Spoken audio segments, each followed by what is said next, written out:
Hi, this is Vijay Krishna Kota. I completed my Bachelor of Engineering in Information Technology. So, right now I am a Prism student. So, I want to give you a brief introduction to DOS attacks.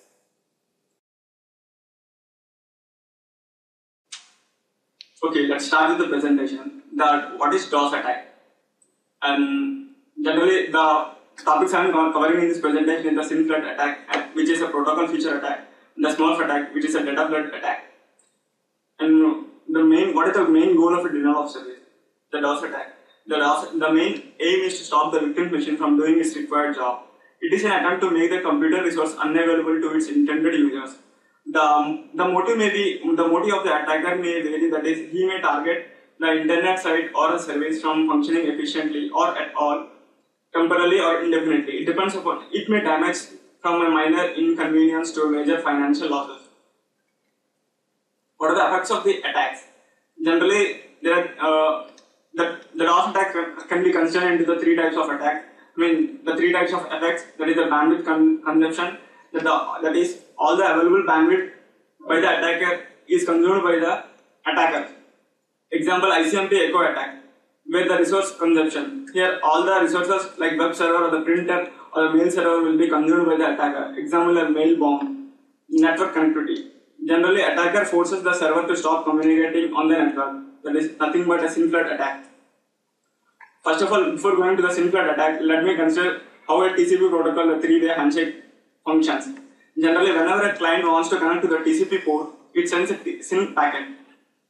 Once the SYN packet is received by the port, it will send ACK plus SYN packet, which means that it is agreed for the connection request, and it also allocates the resources for the particular IP address.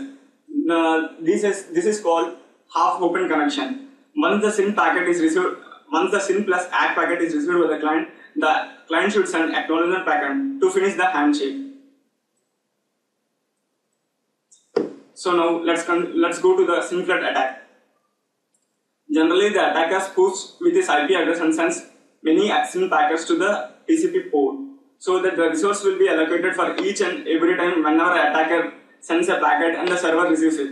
And the server also sends the SYN plus ACK packet, but the server will not get any acknowledgement packet from the attacker.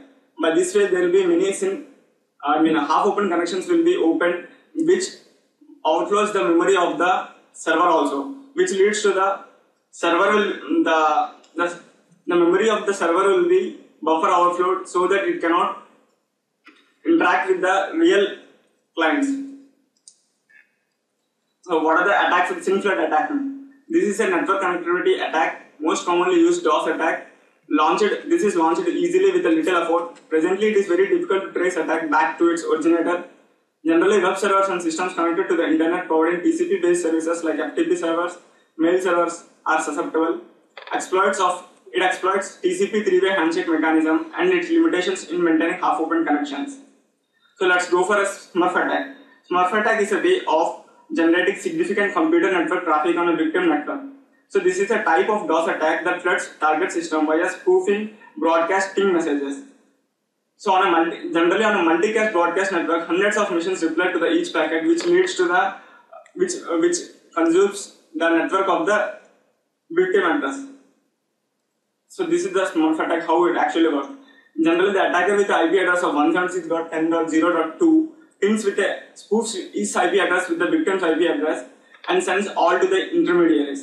And the intermediaries will send as if they think that the victim has sent a ping request, so they will be replying to the victim's IP address.